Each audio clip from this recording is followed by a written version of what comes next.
وَإِذْ قَتَلْتُمْ نَفْسًا فَادَّارَأْتُمْ فِيهَا وَاللَّهُ مُخْرِجٌ مَا كُنتُمْ تَكْتُمُونَ فَقُلْنَا اضْرِبُوهُ بِبَعْضِهَا كَذَلِكَ يُحْيِي اللَّهُ الْمَوْتَى وَيُرِيكُمْ آيَاتِهِ لَعَلَّكُمْ تَعْقِلُونَ ثُمَّ قَسَتْ قُلُوبُكُمْ مِنْ بَعْدِ ذَلِكَ وَهِيَ كَالْحِجَارَةِ أَوْ أَشَدُّ قَسْوَةً وَإِنَّ مِنَ الْحِجَارَةِ لَمَا يَتَفَجَّرُ مِنْهُ الْأَنْهَارُ وَإِنَّ مِنْهَا لَمَا يَشَّقَّقُ فَيَخْرُجُ مِنْهُ الْمَاءُ وَإِنَّ مِنْهَا لَمَا يَهْبِطُ مِنْ خَشْيَةِ اللَّهِ وَمَا اللَّهُ بِغَافِلٍ عَمَّا تَعْمَلُونَ أَفَتَطْمَعُونَ أَنْ يُؤْمِنُوا لَكُمْ وَقَدْ كَانَ فَرِيقٌ مِّنْهُمْ يَسْمَعُونَ كَلَامَ اللَّهِ ثُمَّ يُحَرِّفُونَهُ مِنْ بَعْدِ مَا عَقَلُوهُ يَعْلَمُونَ وَإِذَا لَقُوا الَّذِينَ آمَنُوا قَالُوا آمَنَّا وَإِذَا خَلَا بَعْضُهُمْ إِلَى بَعْضٍ قَالُوا أَتُحَدِّثُونَهُم بِمَا فَتَحَ اللَّهُ عَلَيْكُمْ لِيُحَاجُّوكُم بِهِ عِندَ رَبِّكُمْ أَفَلَا تَعْقِلُونَ أَوَلَا يَعْلَمُونَ أَنَّ اللَّهَ يَعْلَمُ مَا يُسِرُّونَ وَمَا يُعْلِنُونَ وَمِنْهُمْ أُمِّيُّونَ لَا يَعْلَمُونَ الْكِتَابَ إِلَّا أَمَانِيَّ وَإِنْ هُمْ إِلَّا يَظُنُّونَ فَوَيْلٌ لِلَّذِينَ يَكْتُبُونَ الْكِتَابَ بِأَيْدِيهِمْ ثُمَّ يَقُولُونَ هذا من عند الله ليشتروا به ثمنا قليلا فويل لهم مما كتبت أيديهم وويل لهم مما يكسبون وقالوا لن تمسنا النار إلا أياما معدودة قل أتخذتم عند الله عهدا فلن يخلف الله عهده أم تقولون على الله ما لا تعلمون بلى من كسب سيئة وأحاطت به خطيئته فأولئك أصحاب النار هم فيها خالدون والذين آمنوا وعملوا الصالحات أولئك أصحاب الجنة هم فيها خالدون صدق الله العظيم الحمد لله رب العالمين والصلاة والسلام على رسوله الكريم أما بعد محترم حاضرین، اللہ رب العزت کا بے انتہا احسان ہے کہ اللہ نے اپنے پاک گھر میں ہم تمام کو اپنے پاک قرآن کو سننے اور اس کو سمجھنے کے لیے مجتمع فرمایا۔ حدیث شریف میں آتا ہے لا يذكرون الله عز وجل إلا حفتهم الملائكة وغشيتهم الرحمة ونزلت عليهم السكينة وذكرهم الله في من عنده لا يقول قوم يذكرون الله کہ جو لوگ بھی اللہ کا ذکر کرتے ہیں یا اللہ کے ذکر کے لیے بیٹھتے ہیں تو فرشتے ان کو ڈھانپ لیتے ہیں، رحمت ان کو اپنے آغوش میں لے لیتی ہے، سکینت کا نزول ہوتا ہے اور اللہ رب العزت ان کا تذکرہ فرشتوں کی مجلس میں فرماتے ہیں جو انسانوں کی مجلس سے کہیں بڑھ کر اور کہیں بہتر ہے۔ ایک موقع پر اللہ کے رسول صلی اللہ علیہ وسلم نے صحابہ سے فرمایا اذا مررتم بریاض الجنہ فرتعوا، کہ جب تم جنت کی کیاریوں سے گزرو تو خوب چرو۔ صحابہ نے اللہ کے رسول صلی اللہ علیہ وسلم سے دریافت فرمایا وما ریاض الجنہ، جنت کی کیاریاں کیا ہیں؟ آپ علیہ السلام نے فرمایا حلق الذکر، ذکر کے حلقے، اور قرآن سے بڑھ کر کون ذکر ہو سکتا ہے؟ سب سے بڑا ہوا ذکر اللہ کے قرآن کا پڑھنا، پڑھانا، سمجھنا اور سمجھانا ہے۔ یہ آیتیں آپ کے سامنے پڑھی گئی۔ اللہ رب العزت نے ارشاد فرمایا وَإِذْ قَتَلْتُمْ نَفْسًا فَادَّارَأْتُمْ فِيهَا، اور اس وقت کو یاد کرو جب تم نے ایک جان کو قتل کر دیا تھا، فَادَّارَأْتُمْ فِيهَا، اور اس کے تعلق سے تم ایک دوسرے پر الزام بازی کر رہے تھے، ایک دوسرے کو اس کا مجرم ٹھہرا رہے تھے۔ اس سے پہلے والے رکوع میں ہم نے سنا ہوگا گائے کا واقعہ کہ اس کو ذبح کیا جائے اور پھر اس کے بارے میں سوال و جواب کہ اس کا رنگ کیا ہو، اس کی عمر کیا ہو، یہ تفصیل ہم سن چکے ہیں۔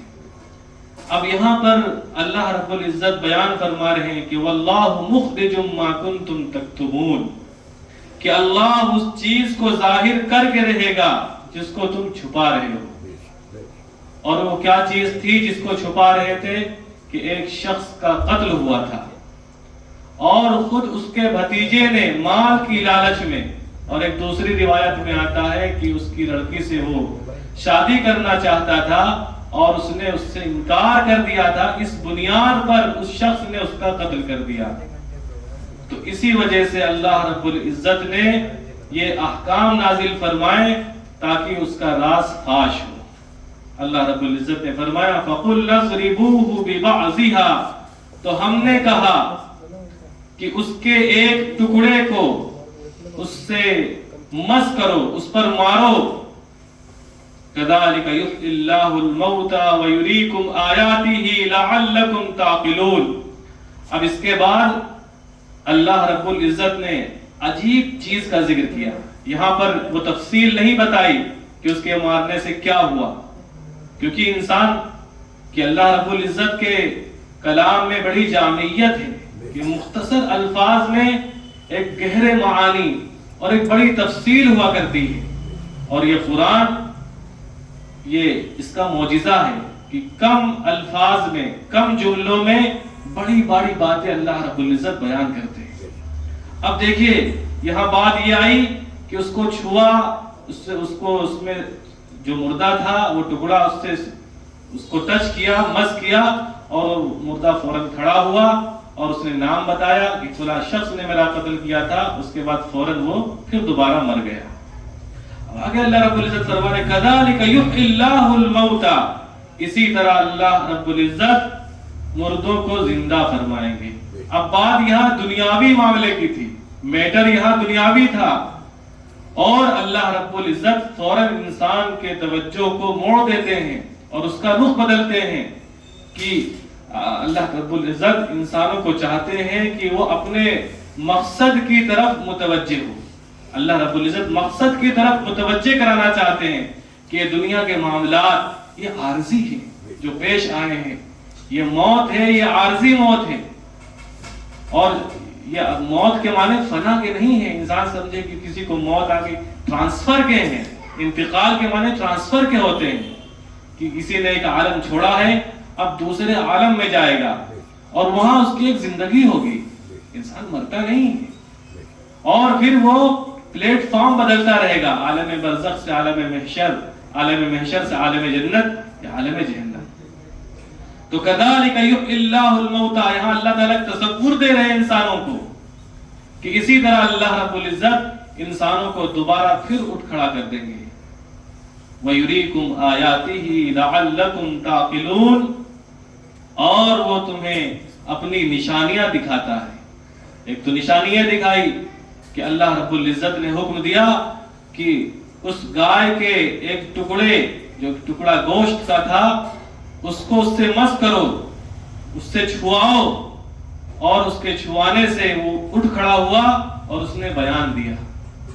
تو اس طرح کی کتنی نشانیاں ہیں جن کا روز مرہ ہم اپنی ان آنکھوں سے مشاہدہ کرتے ہیں، لیکن ہماری توجہ آخرت کی طرف مبذول نہیں ہوتی۔ کتنی نشانیاں ہیں، یہاں تک کہ انسان اگر رات کی تنہائی میں لحاف کے اندھیرے میں بھی ہو تو وہاں بھی اللہ نے انسان کے اندر نشانیاں رکھ چھوڑی ہیں کہ انسان تدبر سے تفکر سے اللہ رب العزت تک پہنچ جائے۔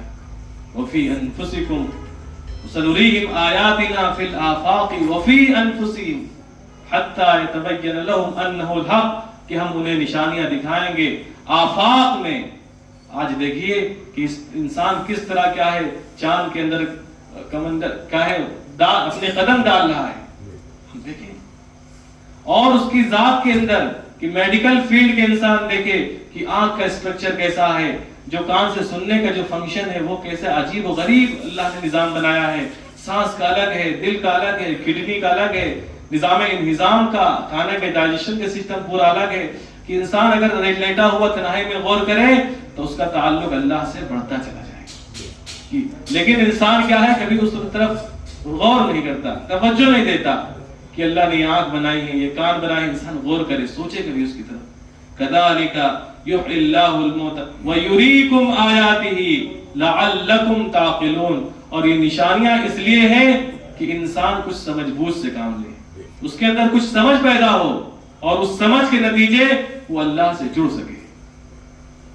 ثم قست قلوبکم، پھر تمہارے دل سخت ہو گئے، من بعد ذلک، اس کے بعد، یعنی اتنی واضح نشانی کہ آج ہندوستان کے اندر جو ماحول ہے کہ یہاں چمتکار کا معاملہ ہے کہ جو عقیدہ اپنے بر صغیر کے اندر ہے، انڈیا، پاکستان، بنگلہ دیش، یہ سب کانٹیننٹ جو ہے، جتنا عقیدہ ان کا مضبوط ہے، عقیدت جتنی ان کے اندر ہے اور جگہ نہیں پائی جاتی، کہ حضور صلی اللہ علیہ وسلم کی محبت، آپ کا احترام، قرآن کی عظمت، قرآن کی عقیدت کتنی درجے ہوتی ہے۔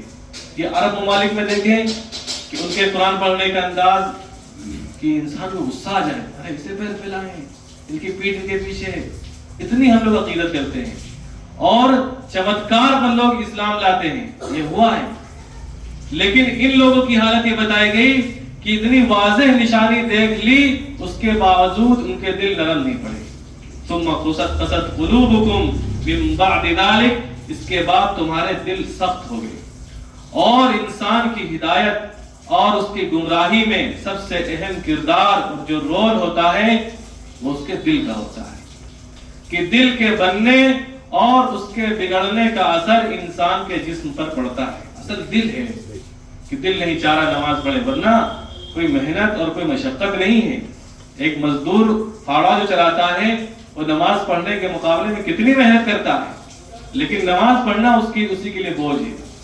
ایک آدمی دن بھر قربانی دیتا ہے، ہوٹل میں محنت کرتا ہے، کھانا بناتا ہے، تندور پر روٹی لگاتا ہے، یہ نماز پڑھنے کے مقابلے میں کتنا آسان ہے، لیکن اس سے بھی پوچھا جائے ارے یہ بہت مشکل چیز ہے۔ حالانکہ محنت کا اگر دونوں کو کمپیریزن کیا جائے، مقابلہ کیا جائے، تو محنت زیادہ کس میں ہے، لیکن اس کے لیے نماز پڑھنا بھاری ہے، اس لیے کہ دل نہیں بنا۔ اسی لیے اللہ کے رسول صلی اللہ علیہ وسلم نے فرمایا الا ان فی الجسد مضغہ اذا صلحت صلح الجسد كله واذا فسدت فسد الجسد كله الا وهي القلب، کہ دھیان سے سنو، انسان کے جسم میں ایک گوشت کا لوتھڑا ہے، جب وہ درست ہوتا ہے تو جسم کا سارا نظام درست ہوتا ہے، اور وہ بگڑ جاتا ہے تو سارے جسم کا نظام بگڑ جاتا ہے۔ یا آج کیا ہے، نمازوں میں دل کا نہ لگنا، تلاوت میں دل کا نہ لگنا، یہ ہمارے دلوں کی بیماری ہے، اور اگر نہیں لگ رہا ہے تو اس کے لیے ہمیں متفکر ہونے کی ضرورت ہے، فکر مند ہونے کی ضرورت ہے کہ کس طرح ہمارے دل بن جائیں، کہ دل کے بننے اور بگڑنے کا بڑا اثر پڑتا ہے، اور اس کائنات میں جو یہ حالات آ رہے ہیں اسی دل کی وجہ سے ہے۔ اس لیے کہ کائنات میں ایمان والوں کی حیثیت وہی ہے جو حیثیت دل کی انسان کے جسم میں ہے، کہ جس طرح انسان کے دل کے بننے اور بگڑنے کا اثر اس کے جسم پر پڑتا ہے، تو ایسے ہی ایمان والوں کے بننے اور بگڑنے کا اثر کائنات پر پڑتا ہے۔ کہ اگر انسانوں سے، ایمان والوں سے نکلنے والے اعمال اگر درست ہوتے ہیں تو اللہ کی طرف سے حالات اچھے آتے ہیں، اور اگر ایمان نکلنے والے اعمال اگر درست نہیں ہوتے ہیں تو اللہ کی طرف سے جو فیصلے آتے ہیں وہ اس کے مطابق نہیں ہوتے اور موافق نہیں ہوتے۔ اس لیے دلوں کو بنانے کی بہت زیادہ ضرورت ہے۔ ثم قست قلوبکم من بعد ذلک فہی کالحجارہ، تو وہ پتھر کی طرح ہے، ان کی مثال دی گئی۔ اب ہم لوگ بھی کہتے ہیں کہ تمہارا دل ہے کہ پتھر کی سل، کہ اس کے لیے مثال دی جاتی ہے دل کی سختی کے لیے، اور پتھر بھی اتنے سخت نہیں ہوتے جتنا انسان کا دل سخت ہو جاتا ہے، اور اشد قسوہ، اس سے بھی کہیں زیادہ سخت، اس لیے کہ جس سے مثال دے رہے ہیں کہ دل کی سل سے مثال دے رہے ہیں، پتھر کی سل سے، تو اللہ میں آگے فرما رہے ہیں کہ وہ بھی کچھ نرم ہوتا ہے، جس سے آپ مثال دے رہے ہیں وہ بھی کچھ نرم ہوتا ہے۔ وَإِنَّ مِنَ الْحِجَارَةِ لَمَا يَتَفَجَّرُ مِنْهُ الْأَنْهَارُ، کہ بعض پتھر وہ ہوتے ہیں جن سے نہریں جاری ہوتی ہیں، کہ جن کے دل اچھے ہوتے ہیں، ان کی اگر وہ حق بات سنتے ہیں تو فوراً وہ عمل پر آتے ہیں، اور ان کے اندر داعیہ جذبہ پیدا ہوتا ہے کہ اب سے ہم اپنی زندگی کا رخ بدلیں گے اور اللہ کے احکامات پر اور رسول اللہ صلی اللہ علیہ وسلم کی سنتوں پر گامزن ہوں گے۔ یہ وہ دل ہیں جس میں سے نہریں جاری ہوتی ہیں، اور بعض یہ ہوتے ہیں وَإِنَّ مِنْهَا لَمَا يَشَّقَّقُ فَيَخْرُجُ مِنْهُ الْمَاءُ، کہ بعض پتھر وہ ہوتے ہیں جو شق پڑ جاتے ہیں، پھٹ جاتے ہیں، اور اس میں سے پانی نکل پڑتا ہے۔ اتنا پانی تو نہیں ہوتا کہ جس سے نہر جاری ہو جائے، لیکن کچھ پانی کی مقدار اس سے نکل پڑتی ہے۔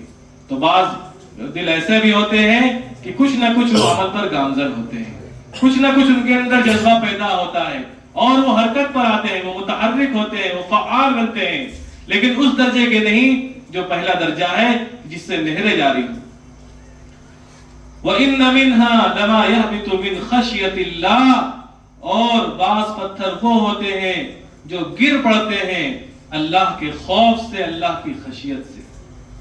اب یہاں تک کی بتا دیا گیا کہ خوف اور ڈر اور خشیت سے گر پڑنا، سے چور چور ہو جانا، دراصل یہ اس کی صفت ہے جس کے اندر جان ہو، لیکن چونکہ اللہ رب العزت کی اطاعت اور اللہ رب العزت کی بندگی ہر ایک مخلوق کرتی ہے، چاہے وہ پتھر ہو، چاہے وہ اینٹ ہو، چاہے مٹی ہو، چاہے درخت ہو، تو ان کے اندر بھی جو اللہ نے مادہ رکھا ہے تو اس سے بھی وہ متاثر ہو کر کے وہ گر پڑتے ہیں، لیکن سارے پتھروں کا پہاڑ سے گر پڑنا یہ ضروری نہیں کہ وہ اللہ کی خشیت سے ہو، اس کی پہچان تو اللہ خود فرماتے ہیں کہ کون سا پتھر اللہ کی خشیت سے گرا ہے اور کون اللہ کی خشیت کے بغیر گرا ہے۔ لیکن دلوں کی مثال ہے کہ بعض دل اتنے وہ ہوتے ہیں کہ ان کے اندر ذرہ برابر اثر نہیں پڑتا ہے، تو یہ اللہ کی طرف سے عذاب ہے۔ اگر حق بات بتائی جا رہی ہو، تذکیر کی جا رہی ہو، واضح نصیحت کی جا رہی ہو، اس کے باوجود دل میں گداز نہ پیدا ہو، نرمی نہ آئے، پھر انسان کے لیے بہت ڈرنے کا مقام ہے۔ وہ کسی طرح اللہ سے رو دھو کر کے اللہ سے دعا کرے کہ اللہ اس کے دل میں کوئی کچھ نرمی پیدا کر دے، کچھ دل کی جو سختی ہے اللہ اس کو دور کر دے۔ یہ مانگنے کی چیز ہے، اس کی طرف توجہ دینے کی ضرورت ہے۔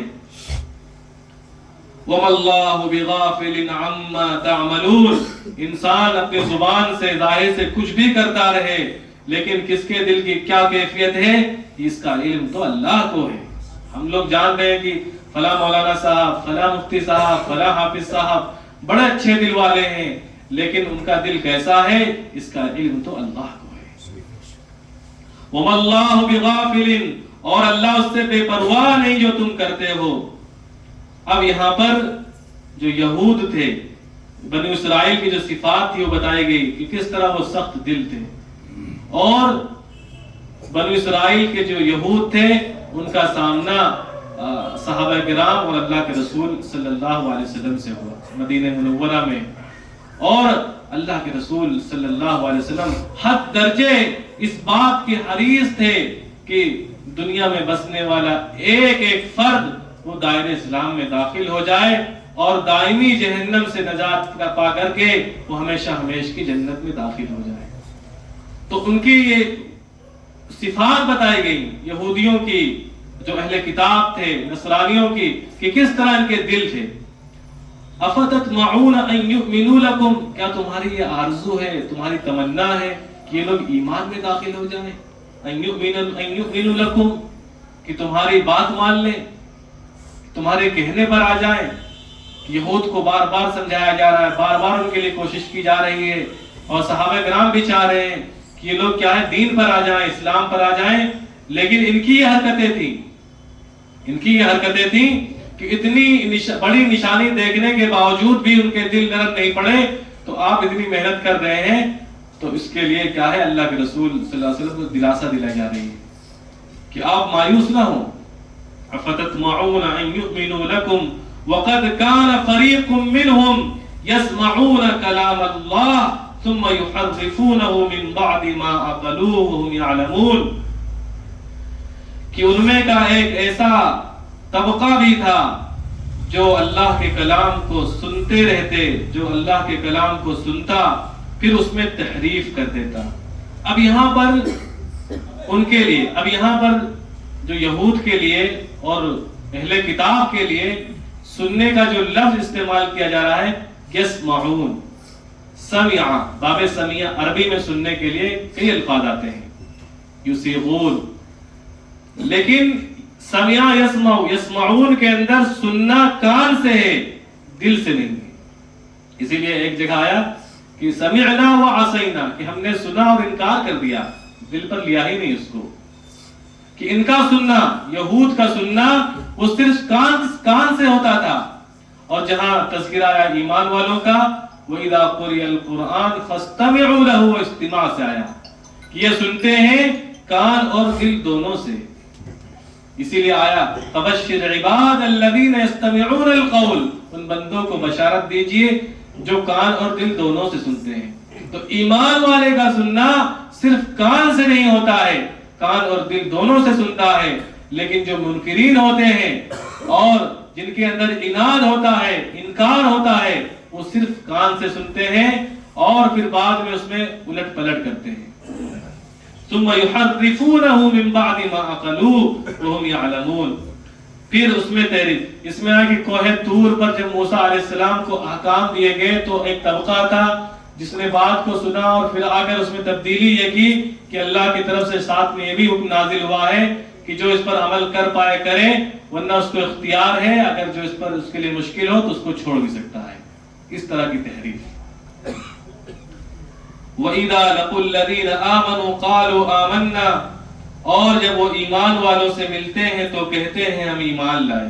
وَإِذَا خَلَا بَعْضُهُمْ إِلَى بَعْضٍ، جب وہ آپس میں ایک دوسرے سے تنہائی اختیار کرتے ہیں. اب یہاں پر غور کرنے کی چیز ہے کہ اس سے پہلے بھی یہ چیز آئی پہلے رکوع میں کہ وَإِذَا لَقُوا الَّذِينَ آمَنُوا قَالُوا آمَنَّا وَإِذَا خَلَوْا إِلَى شَيَاطِينِهِمْ. اب یہاں یہ منافقین کا تذکرہ ہے. اب جو اس سے پہلے ذکر آیا تھا وہ عرب کے منافقین تھے جو مشرک تھے.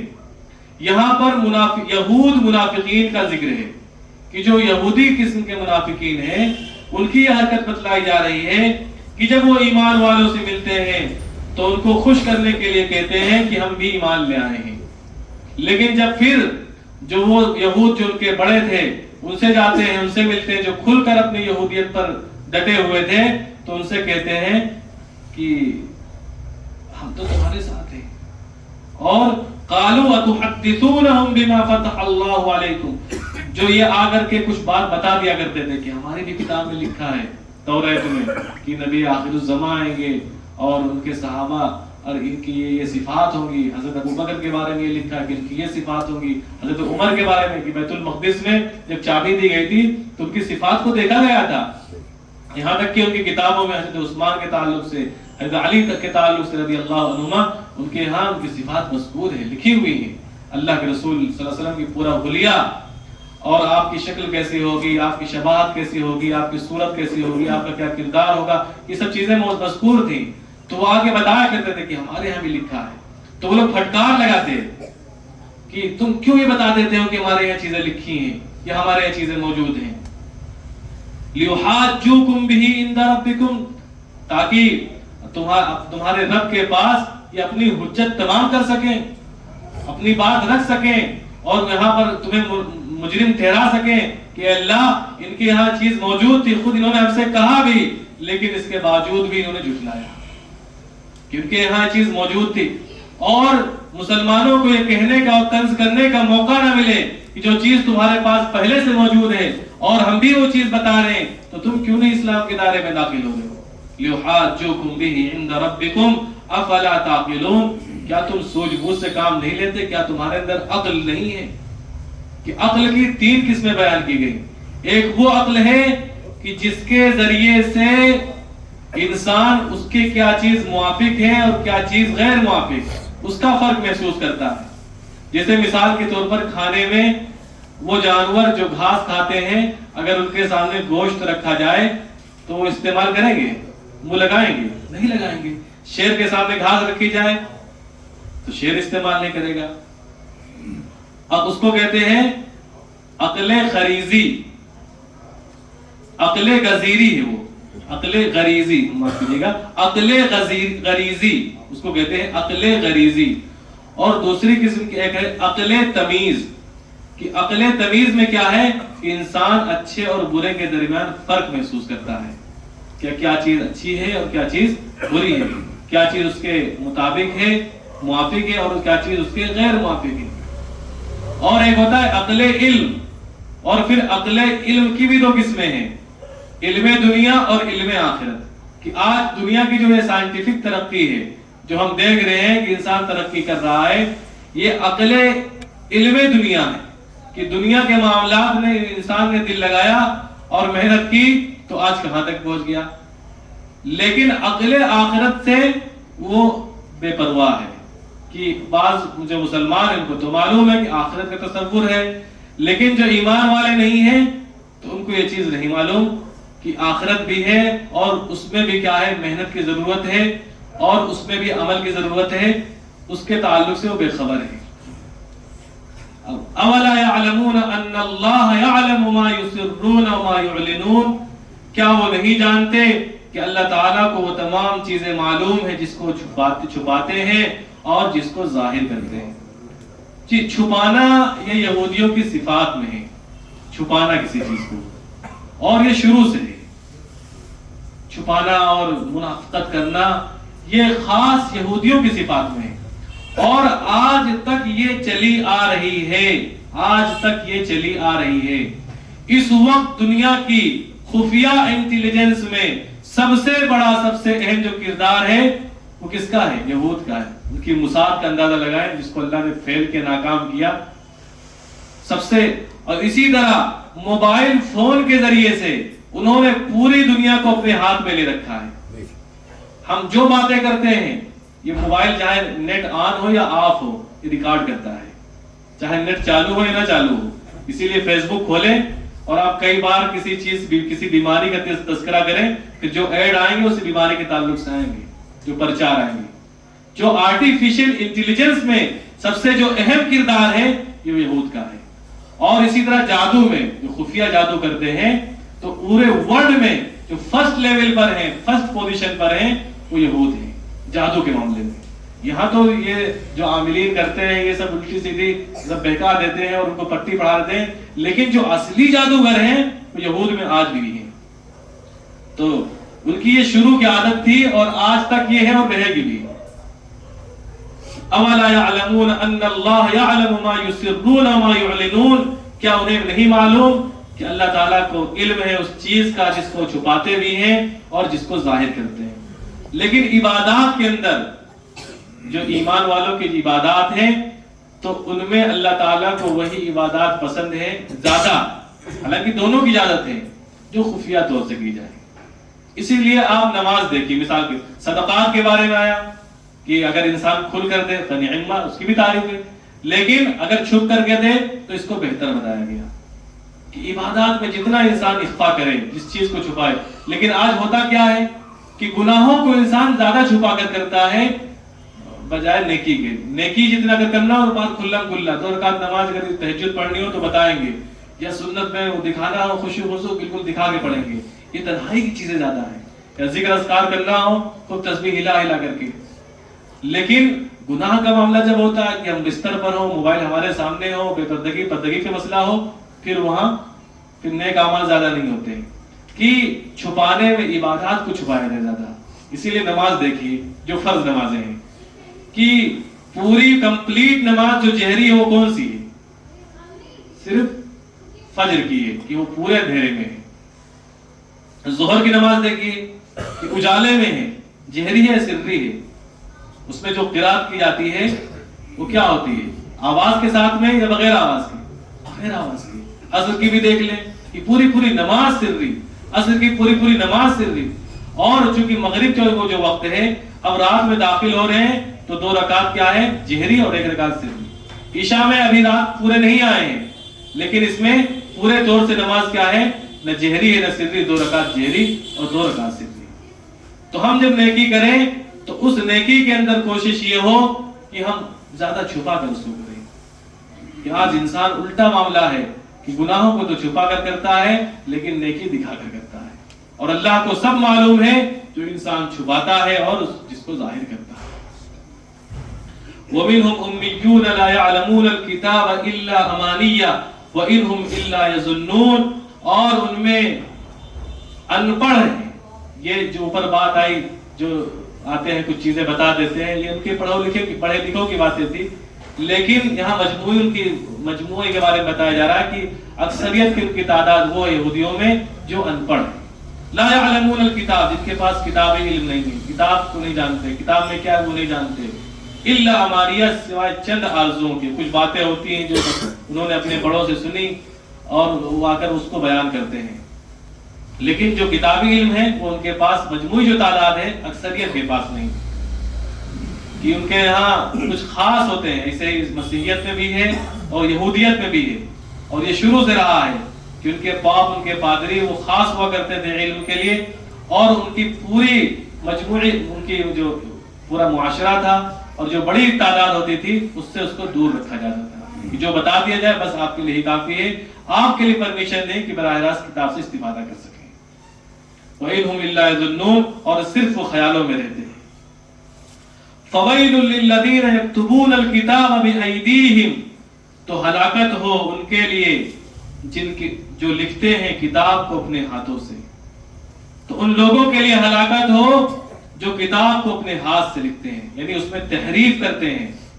آج جیسے اللہ نے قرآن نازل کیا تھا آج ہو بہو اسی انداز میں ہمارے سامنے موجود ہے.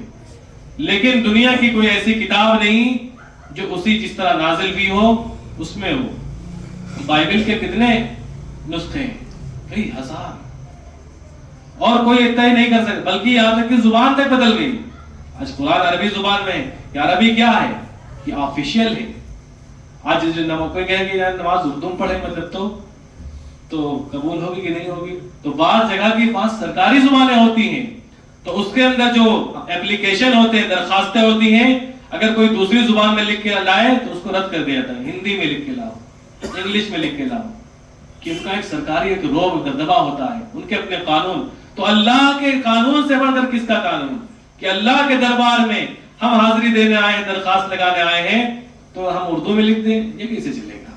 کہ جب دنیا کے معاملے میں ہندی، انگریزی اور اتنا خیال رکھا جاتا ہے تو اللہ کے یہاں جو سرکاری زبان ہے وہ عربی زبان ہے. تو اس میں بھی ہم کوئی رد و بدل نہیں کر سکتے کہ اسی طرح جو زبان بتائی گئی ہے اسی زبان میں درخواست لگانا ہے. سورہ فاتحہ درخواست ہے کہ فویل للذین یکتبون الکتاب بأیدیہم، ہلاکت ہو ان لوگوں کے لیے جو کتاب کو اپنے ہاتھوں سے لکھتے ہیں. ثم یقولون ھذا من عند اللہ، پھر وہ کہتے ہیں یہ اللہ کی طرف سے ہے. کہ ایسا نہ ہو کہ جیسے ہم مولوی صاحب ہیں اور ہم سے کوئی کہے کہ یہ مسئلہ ہے، وہ ہمارے رشتہ دار ہیں، بہت قریبی ہیں، تو ہم مسئلہ بدل کر نہ بتا دیں. جو جتنا بھی تعلق والا ہو بہو وہی ہم مسئلہ بتا دیں. ہمارے سامنے مولانا اختر صاحب ہیں، ان کے ساتھ ایک واقعہ پیش آیا. کسی صاحب کا کوئی معاملہ تھا تو پھر انہوں نے فون کر کے کہا کہ ہمارے مولانا اختر صاحب ہیں وہ جائز کر دیں گے. مطلب عوام کا یہ رہتا ہے مطلب کہ تم ہم سے ہو، ہم فلانے مولانا سے پوچھ لینا. تو اللہ کے یہاں حکم نہیں بدلے گا، آپ جس سے بھی پوچھیں مسئلہ وہی رہے گا. اور ہمیں کرنا بھی نہیں چاہیے کہ آپ تعلق لاؤ کچھ ہم اندر سے کوشش کریں ادھر ادھر. یہ اللہ کا حکم ہے، یہ اللہ کی کتاب ہے، اس میں زیر و زبر کے برابر کوئی فرق نہیں آ سکتا. ثم يقولون هذا من عند الله ليشتروا به ثمنا قليلا، تاکہ اس کے ذریعے سے کچھ قیمت حاصل کریں. فویل لہم مما کتبت ایدیہم وویل لہم مما یکسبون. تو ہلاکت ہو ان کے لیے ان ہاتھ جو ہاتھ لکھتے ہیں. وویل لہم مما یکسبون.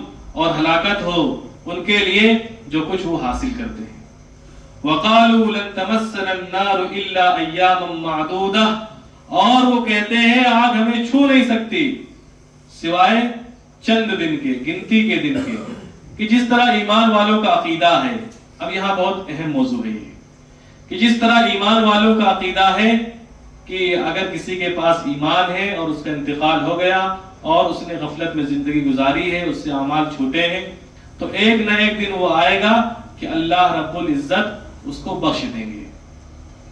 اور اگر کوئی ایمان کے ساتھ نہیں گیا اور کتنے بھی اس نے اعمال کیے ہوں تو اس کے بخشش کا کوئی وعدہ نہیں ہے. اس لیے کہ صاف اعلان ہے ان اللہ لا یغفر ان یشرک بہ ویغفر ما دون ذلک لمن یشاء. اللہ تعالیٰ شرک کو معاف نہیں فرمائیں گے اور اس کے علاوہ جس گناہ کو چاہیں گے بخش دیں گے.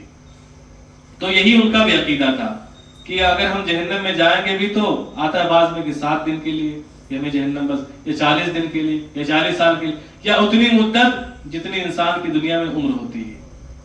حالانکہ یہ ان کا فاسد عقیدہ ہے کہ اللہ کے رسول صلی اللہ علیہ وسلم تشریف لا چکے ہیں. عیسیٰ علیہ السلام اس سے پہلے تشریف لا چکے تھے. اب وہ جو موسیٰ علیہ السلام کی شریعت تھی اب وہ منسوخ ہو چکی ہے کہ اب عیسیٰ علیہ السلام کی اتباع کے بغیر کوئی چارہ نہیں، اور اس کے بعد رسول اللہ صلی اللہ علیہ وسلم کی اتباع کے بغیر اب کوئی چارہ نہیں. اسی لیے فرمایا کہ اگر لو کان موسیٰ حیا، کہ اگر موسیٰ ہوتے تو ان کو میری اتباع کے علاوہ کوئی چارہ نہیں ہوتا. حضرت عمر فاروق رضی اللہ تعالیٰ عنہ سے اللہ کے رسول صلی اللہ علیہ وسلم نے فرمایا تھا کہ لیکن مسلمانوں کے ساتھ یہ معاملہ ہوگا، مسلمانوں کے ساتھ یہ معاملہ ہوگا کہ اگر ایمان کے ساتھ اور توحید کے ساتھ کوئی گیا تو اللہ کے ہاں اس کو ایک نہ ایک دن بخش دیا جائے گا. جسے اللہ رب العزت نے قرآن مجید میں ایک موقع پر فرمایا ربما یود الذین کفروا لو کانوا مسلمین، کہ اس دن کفار یہ تمنا کریں گے کہ کاش وہ مسلمان ہوتے. اس آیت کی تفسیر میں حضرات مفسرین فرماتے ہیں کہ جب قیامت کا دن ہوگا اور اللہ رب العزت اپنے بندوں کے درمیان فیصلہ فرمائیں گے تو لوگوں کے 3 طبقات ہوں گے. پہلا طبقہ وہ ہوگا جنہوں نے دنیا میں رہ کر کے مکمل اللہ کے حکم کے مطابق، اللہ کے رسول صلی اللہ علیہ وسلم کی سنت کے مطابق زندگی گزاری ہوگی. اللہ تعالیٰ ان کے لیے جنت کا اعلان فرما دیں گے کہ ہمیشہ ہمیش ان کے لیے جو ٹھکانہ ہے وہ جنت ہے. اور ایک طبقہ وہ ہوگا جنہوں نے دنیا میں شرک کیا، کفر کیا، انکار کیا، تو ان کے لیے ہمیشہ ہمیش کی جہنم ہے. اب شرک سب سے بڑا گناہ کیوں ہے؟ خود ہم جس ملک میں رہتے ہیں تو اس ملک کا سب سے بڑا گناہ کیا مانا جاتا ہے؟ آتنکواد، دیش دروہی. جیسے سنتا انسان چونک جاتا ہے، اچھا آتنکوادی، دیش دروہی. کہ جس ملک میں انسان رہے اگر اس کے خلاف کوئی بات کرے تو وہ دیش دروہی، اور اس کے خلاف یو اے پی اے پی کیا کیا مقدمات لگتے ہیں. یہ تو بہت بڑا مجرم ہے کہ زنا، چوری، چماری اور کیا کہتے ہیں جتنے بھی گناہ ہیں ان تمام گناہوں سے بڑھ کر اس گناہ کو بڑا قرار دیا جاتا ہے کہ جس ملک میں انسان رہ رہا اس کے خلاف بات کرے. حالانکہ جو ملک کا حاکم ہے وہ کمزور ہے، اس کے ہاتھ میں کچھ نہیں، نہ کسی کی بیماری، نہ کسی کی شفا، اور نہ کسی کی کامیابی ناکامی، کچھ اس کے ہاتھ میں نہیں. لیکن انسان ذرا یہ سوچے کہ جس اللہ کی زمین پر وہ رہ رہا ہے اور وہ قدم دھر رہا ہے، کہ جس کی ہواؤں سے وہ سانس لے رہا ہے، جس کی نعمتوں کا استعمال کر رہا ہے، جس کے سورج سے وہ فائدہ اٹھا رہا ہے، جس کے موسم سے وہ فائدہ اٹھا رہا ہے، کہ ہر وقت اللہ کی نعمتیں جس کے لیے نچھاور، پھر اس کے ساتھ انسان بغاوت کرے اور کسی کو اور شریک ٹھہرا دے. جیسے کوئی ایک بیوی ہو کہ اپنے شوہر کو چھوڑ کر کے کسی کو اور اپنا شوہر ٹھہرا دے تو اس سے بڑا جرم کیا ہوگا. اسی لیے شرک سے بڑھ کر کوئی جرم نہیں، شرک سے. اور اس میں بھی بہت احتیاط کی ضرورت ہے. ابھی ہمارا سفر ہوا تھا، اس سے پہلے بھی الحمدللہ ہوا، تو ریاض میں کئی یونیورسٹیز میں جانا ہوا، اور ہم جب مدینے میں گئے تو ہمارا تقریباً مکمل ایک دن چھوڑ کر کے مدینہ یونیورسٹی میں رہا. تو ہم نے وہاں کے شیوخ سے استفادہ کیا، پڑھا بھی الحمدللہ. تو ان کے یہاں ایک چیز ہم نے پائی کہ ان کے یہاں جس چیز میں سب سے زیادہ شدت سے توجہ دلائی جاتی ہے وہ ایمان ہے، توحید ہے. کہ جس طرح ہم لوگ رہتے ہیں نا کہ وضو کرتے ہیں، تو وضو میں کچھ چیزیں ایسی ہیں اگر پیش آ جائیں تو انسان کا وضو برقرار نہیں رہتا. جیسے ہوا نکل جائے, ریح خارج ہے, وضو باقی رہے گا؟ نہیں رہے گا. خون نکل آئے, وضو ٹوٹ جائے گا. نماز میں قہقہ لگا دے, وضو ٹوٹ جائے گا. ایسے ہی کچھ باتیں ایسی ہیں کہ اگر وہ سرزد ہو جائیں تو انسان ایمان سے خارج ہو جاتا ہے اور اس کو احساس تک نہیں ہوتا. اور پھر ابھی ہم نے پڑھا کہ اللہ تعالیٰ شرک کو معاف نہیں فرمائیں گے اور جس کو چاہیں گے بخش دیں گے. تو اس کے ایک فہرست ہے, ہم اس میں سے 3 چیزیں بتاتے ہیں. نمبر 1 پر کیا ہے؟ شرک. شاید شرک فی العادہ ہو, تفصیل ہے, کبھی اللہ نے موقع دیا انشاءاللہ وہ بیان کی جائیں گی. چاہے شرک فی العبادہ ہو, چاہے شرک فی التصرف ہو, چاہے شرک فی العلم ہو. الاشراک فی العلم, الاشراک ایک لمبی تفصیل ہے کہ اس کے اعتبار سے اگر کوئی بھی انسان کسی گناہ کو سرزد ہو جائے, سرزد اس کی ذات سے ہو جائے تو معافی نہیں جب تک کہ توبہ نہ کرے. اور دوسری چیز کیا ہے کہ واسطہ, کہ ہم تھوڑا کھل کے بتائیں گے کہ قبروں کے پاس جا کر کے کہنا کہ آپ ہمیں دے دیجئے, دلا دیجئے, یہ کھلا شرک ہے. پھر تیسری چیز یہ ہے جس میں عام طور سے لوگ مبتلا ہیں, وہ ہم بتانا چاہتے ہیں کہ وہ ہے شرک پر رضا, شرک سے راضی ہونا. مثال کے طور سے ہم چونکہ ایک مخلوط معاشرے میں رہتے ہیں, جو کمیونٹی ہے وہ کمبائن کمیونٹی ہے, تو ہمارے ہر طرح کے ہر مذہب کے لوگ رہتے ہیں. تو کبھی بات میں یہ بات آ جاتی ہے کہ بھائی آپ کا بھی مذہب صحیح ہے اور ہمارا بھی صحیح ہے. تو ہمارے جو بھولے بھالے مسلمان ہوتے ہیں وہ ہاں میں سر ہلاتے ہیں کہ ہاں آپ صحیح کہہ رہے ہیں. تو ہم نے گویا کہ انجانے ہی میں شرک سے رضا کرنے اظہار کیا کہ ایسا نہیں ہے. ہم خاموش رہے ایسے موقع پر کہ جس طرح لائٹ اور اندھیرا, روشنی اور اندھیرا, تاریکی اور نور دونوں برابر نہیں ہو سکتے, اسی طرح کفر اور ایمان دونوں کیسے برابر ہو سکتے ہیں. تو ہم خاموش ہیں ایسے موقع پر, یا اگر کہیں اللہ تعالیٰ اتنی ہمت اور جرات دے تو ہم اس سے کہہ بھی سکیں کہ نہیں دونوں کیسے برابر ہیں. ورنہ ہمارا دل یہ گواہی دے کہ اسلام کی بات الگ اور کفر کی بات الگ, دونوں الگ الگ چیزیں ہیں. شرک پر اسی طرح جیسے ہم چونکہ رہتے ہیں مخلوط معاشرے میں, تو ہمیں تو حکم دیا گیا کہ ہمیں ان سے اچھے سے پیش آنا ہے. کہ 2 ہمارے یہاں ایونٹس ہوتے ہیں, پروگرامز ہوتے ہیں. ایک کا تعلق انسانیت سے ہے اور ایک کا تعلق مذہب سے ہے. شادی, اس کا تعلق انسانیت سے ہے. تو کوئی غیر مسلم بھائی اگر آپ کو شادی پر انوائٹ کرتا ہے تو آپ ضرور جائیں. اس کے یہاں کوئی دنیاوی فنکشن ہو, کسی کے برتھ ڈے تک مان لو, تو آپ جا سکتے ہیں.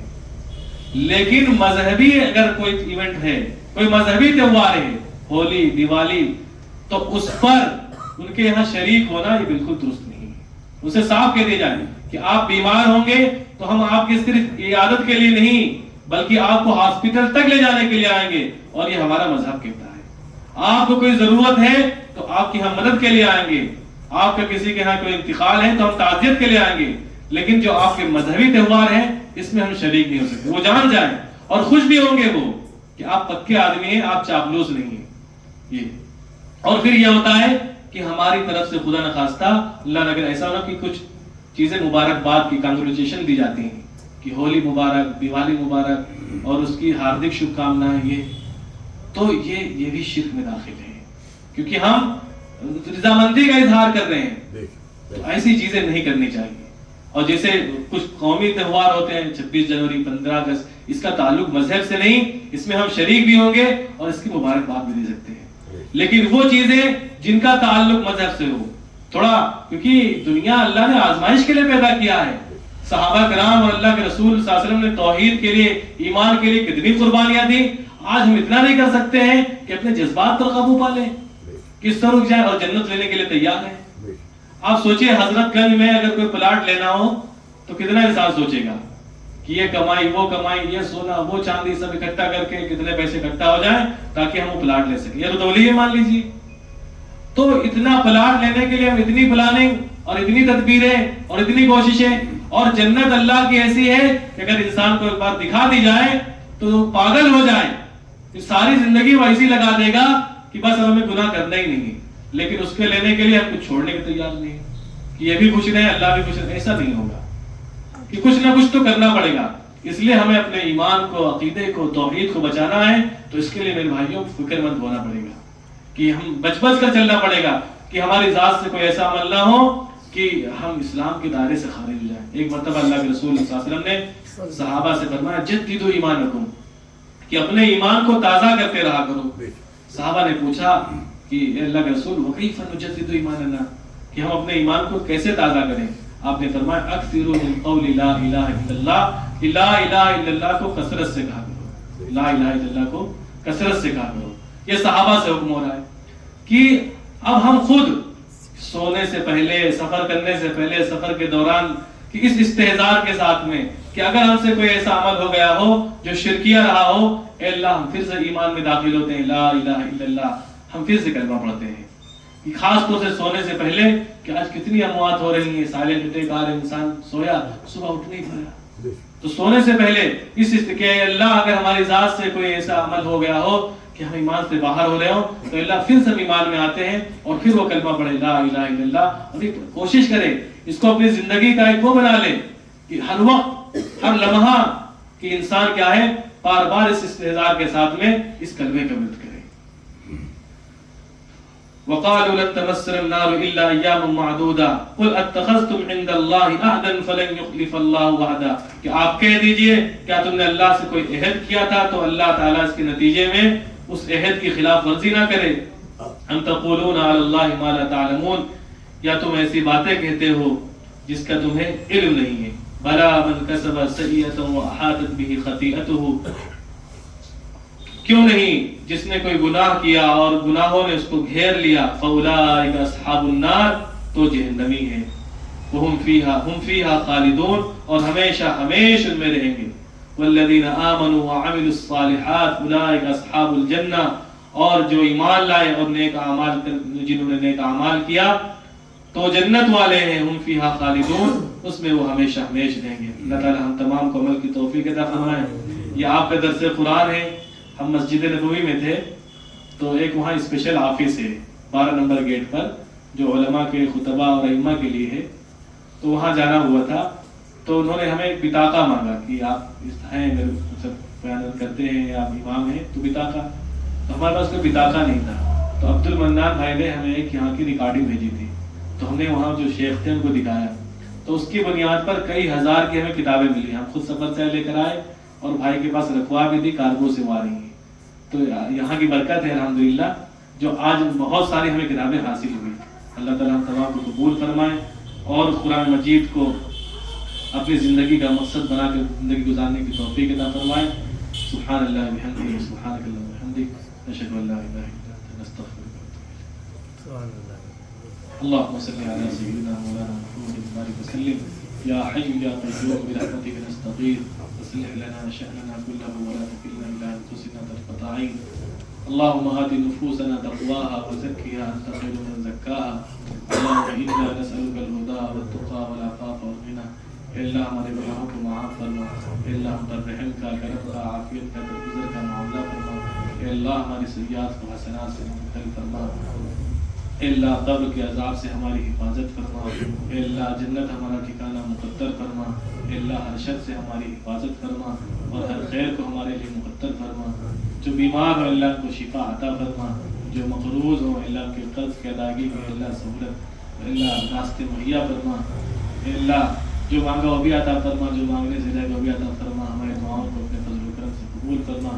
صلی اللہ تعالی علی خیر خلقہ محمد و آلہ و صحبہ اجمعین برحمتک یا ارحم الراحمین۔